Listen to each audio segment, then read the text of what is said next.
Hey everybody, this is me Qua, and today we'll be reviewing Transformers Rise of the Beast Optimus Prime. Now let me just adjust our setup here, that way a little bit leveled better.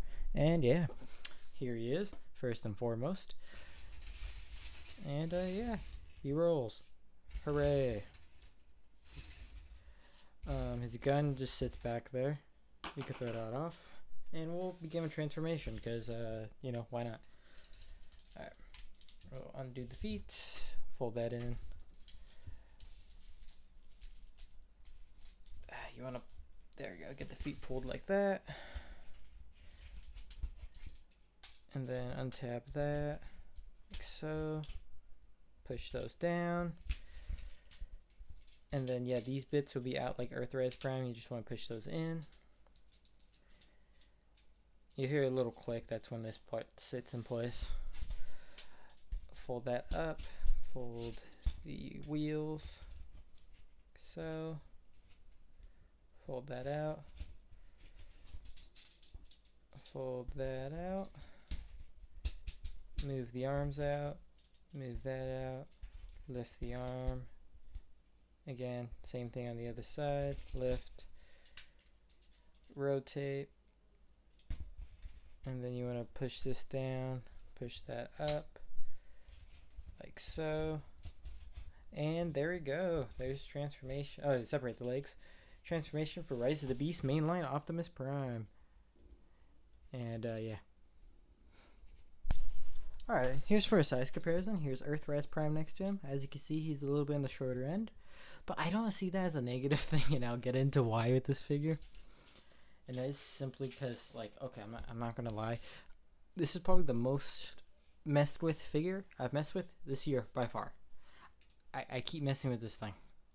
I just can't stop. His transformation's fun. It's simple.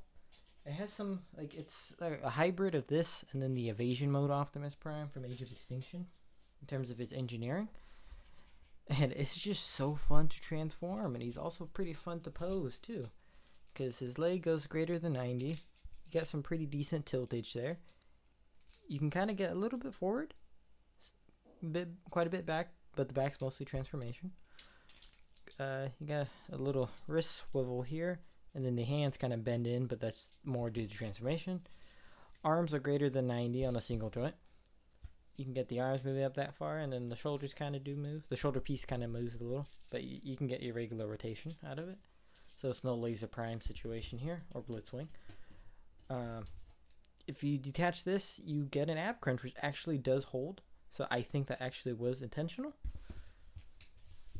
And yeah. And oh yeah, of course, there's bicep swivel. Get your thigh swivel. Oh yeah, and since the hips are more designed like Earthrise Prime, you can get it all the way up and all the way back.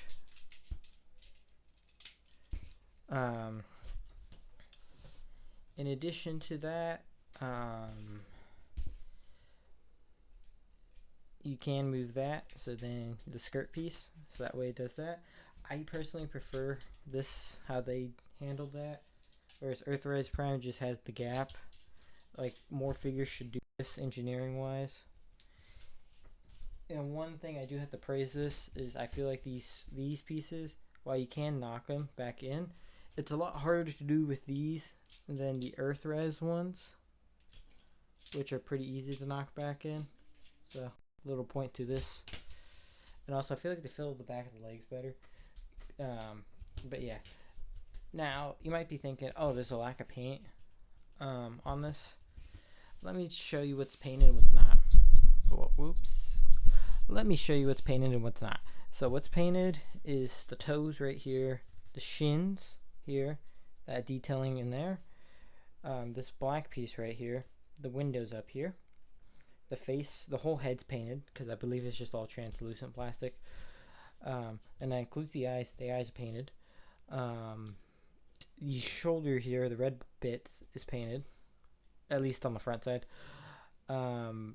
This whole forearm is painted. Same thing on this side. And then in vehicle mode, the red, I believe, is painted, and the blue is too.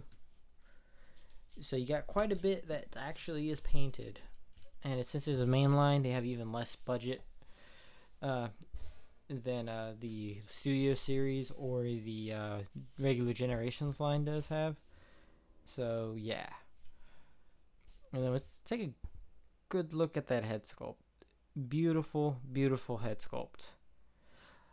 This is a figure where I don't know how the Studio Series figure is going to, like, at least for me, be better than this, because this is like almost a definitive Prime. The only thing I got to bitch about is there's no ball jointed. The neck isn't on a ball joint, it's just on a swivel. I'm assuming probably a mushroom peg of some sort, more than likely, which is such a fucking bummer. Because if it had a head, I'd probably be using this as like a main Prime, just like my generation self, just because it looks different and doesn't look all Neo G1. Yeah, no, I've gotten weird about that over the years, where like I kind of prefer the more like, I guess, stylized approaches. And while this is still very G1 inspired, it is very stylized G1, and I love it. And it's just a fun figure to mess with. Like, I just keep messing with it. It's just really that fun. And yeah, we do have some deluxes I will be reviewing soon, which oh boy, will we have some fun with those guys, as they're honestly some of the best fun I've had with Legacy as far as the deluxe class goes. So stay tuned for that.